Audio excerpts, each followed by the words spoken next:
नमस्कार, मैं हूं आपके साथ मयंक मिश्रा। देखिए, एक खबर, मैं बहुत विस्तार में नहीं जाऊंगा इस वीडियो में, लेकिन चर्चा इस पर ज़रूरी है मुझे लगा। डोनाल्ड ट्रंप की करीबी और भरोसेमंद मानी जाने वाली व्हाइट हाउस की प्रेस सचिव, प्रेस सेक्रेटरी कैरोलिना लेविट ने इस्तीफा दे दिया है। अब देखिए, वो उन्होंने रिज़ाइन कर दिया और इसकी जानकारी खुद जो है डोनाल्ड ट्रंप ने अपने सोशल प्लेटफॉर्म पर शेयर की है। कैरोलिना लेविट ने ईरान और अमेरिका तनाव के दौरान कई ऐसे बयान दिए जो सोशल मीडिया में विवाद और चर्चा दोनों का मुद्दा बने।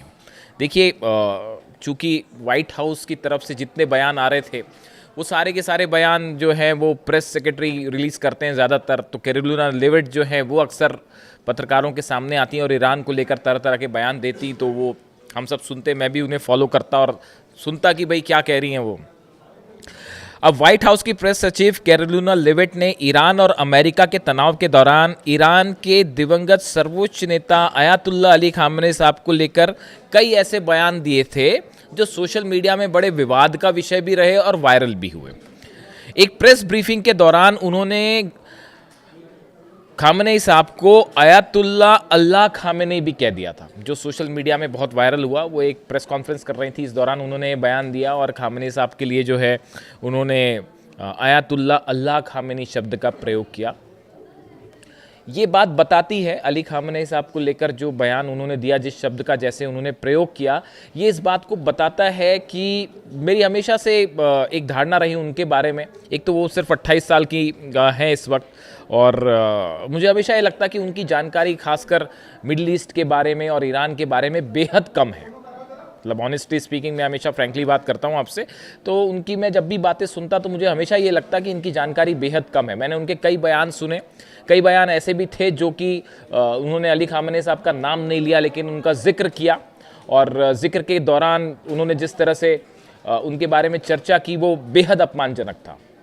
मैंने पहले एक बार सोचा भी कि उनके ऊपर वीडियो बनाया जाए, लेकिन फिर मैंने सोचा चलिए छोड़िए, कोई बात नहीं, वो डोनाल्ड ट्रंप की प्रवक्ता हैं व्हाइट हाउस की, तो वो अपना काम कर रही हैं, जो कहा जा रहा है वैसा वो कर रही हैं, तो इसलिए मैंने फिर वीडियो नहीं बनाया इस मुद्दे पर। अब देखिए, फाइनली उन्होंने जो है रिज़ाइन कर दिया है। वो हाल ही में उन्होंने एक बेबी को जन्म दिया है, तो मदर हैं, वो घर का काम सब कुछ करना चाह रही हैं, इसलिए वो अब रिज़ाइन कर रही हैं और शायद 30 तारीख उनका आखिरी वर्किंग डे होगा।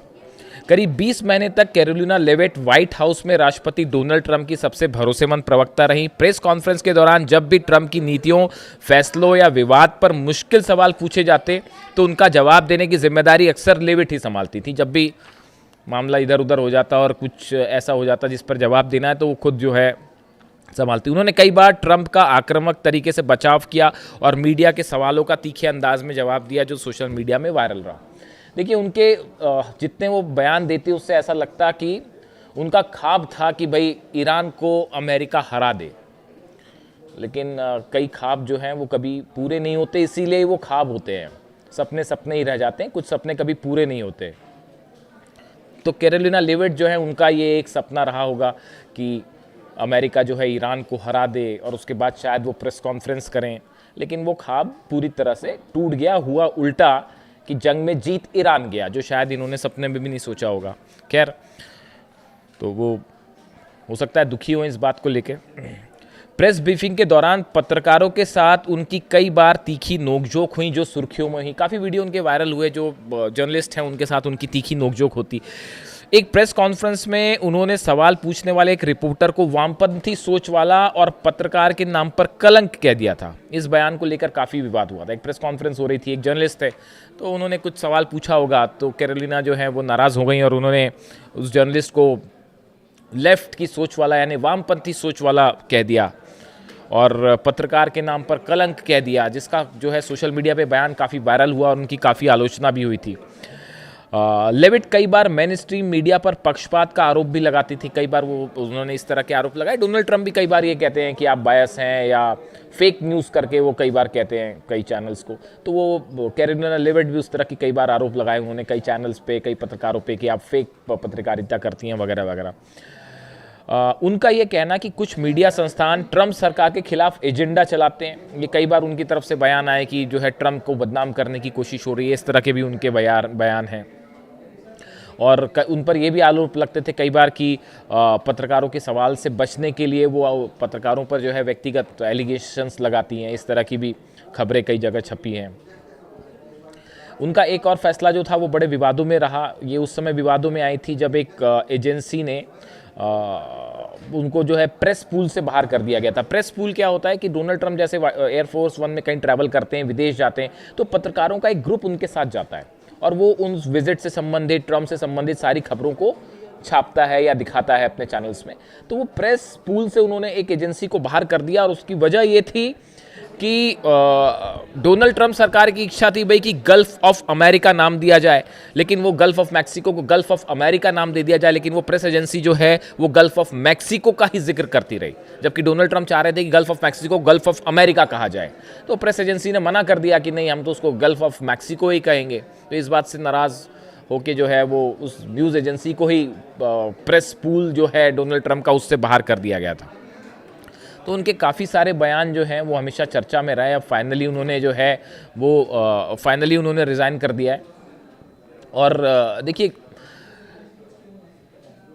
उनके 2 बेबी हैं, 2 बच्चे हैं। उनकी तरफ से इस तरह का बयान आया कि मैं अपने परिवार के साथ ज़्यादा वक्त बिताना चाहती हूँ और एक अच्छी माँ बनना चाहती हूँ। तो जब किसी ने मुझसे ये बात कही कि इस पे वीडियो करिए या चर्चा करिए, तो मेरे मन में एक विचार आया कि कैरोलिना लेविट जब अपने बच्चों का पालन पोषण करेंगी, अच्छी माँ बनेंगी। लेकिन उम्मीद है कि वो मिनाब की वो 168 बच्चियों को भी नहीं भूलेंगी। उन्हें भी याद रखना चाहिए, उन्हें जो छोटी छोटी बच्चियों को वहाँ पर टॉमहॉक मिसाइल मार के शहीद कर दिया गया, उन माताओं का दुख भी उन्हें महसूस होना चाहिए जिनके छोटे छोटे बच्चों को, अब तो कैरोलिना लेविट खुद एक मदर हैं, 2 बच्चे भी हैं उनके, अभी हाल ही में उन्होंने एक बेबी को जन्म दिया है। तो उनके अपनी बेबी के साथ वो टाइम बिताती होंगी, तो उन्हें शायद वो मिनाब की बच्चियों को भी नहीं भूलना चाहिए जिनको शहीद कर दिया गया। उनकी माताओं का दुख भी याद रखना चाहिए। केशम आइलैंड पे जो छोटे छोटे बच्चों पे हमले हुए, उन बच्चों की तकलीफ भी याद रखनी चाहिए। कई लोगों की इस तरह की राय है। देखिए, कैरोलिना लेविट के एक और बयान का जिक्र करना चाहूँगा। उनका हाल ही में, आज ही की खबर है, प्रेस कॉन्फ्रेंस के दौरान उनसे पूछा गया कि क्या अमेरिका जो है ईरान के साथ अपना सीज़ फायर आगे बढ़ाने का अनुरोध किया है अमेरिका ने। देखिए, अब और कोई चारा भी नहीं है, सीज़ फायर ख़त्म हो रहा है संडे को और ईरान ने कह दिया हम सीज़ फायर नहीं बढ़ाना चाहते आगे, हम जंग को तैयार है। और अमेरिका इस हालत में नहीं है कि जंग करे। तो किसी पत्रकार ने पूछा होगा उनसे कि क्या भाई अमेरिका अब सीज़ फायर के लिए गुहार लगा रहा है ईरान के सामने, तो उन्होंने मना कर दिया, नहीं ऐसा कुछ नहीं है। और एक और उनका बयान आया है कि हम ईरान को किसी हालत में न्यूक्लियर कैपेबल और न्यूक्लियर बॉम्ब नहीं बनाने देंगे। अब कैसे रोकेंगे वो पता नहीं, लेकिन अब वो प्रवक्ता हैं चूँकि, तो इस तरह के बयान देना स्वाभाविक है। तो अब हालात ये हैं कि सीज़ फायर मामला फंसा हुआ है। इस पर मैं किसी अलग वीडियो पे बात करूँगा। लेकिन फिलहाल कैरोलिना लेविट जो है वो अब इस महीने के आखिरी के बाद जो है वो व्हाइट हाउस की प्रवक्ता के रूप में नहीं नज़र आएंगी और वो अपनी पार्टी के लिए काम करती रहेंगी और एडवाइस करती रहेंगी डोनाल्ड ट्रंप को। तो फिलहाल उनका कार्यकाल बतौर सेक्रेटरी प्रेस सचिव व्हाइट हाउस जो है अब वो नहीं रहेंगे और अपने पद से उन्होंने इस्तीफ़ा दे दिया। इस वीडियो में इतना ही। कमेंट करके बताएं वीडियो कैसा लगा। Thank you so much.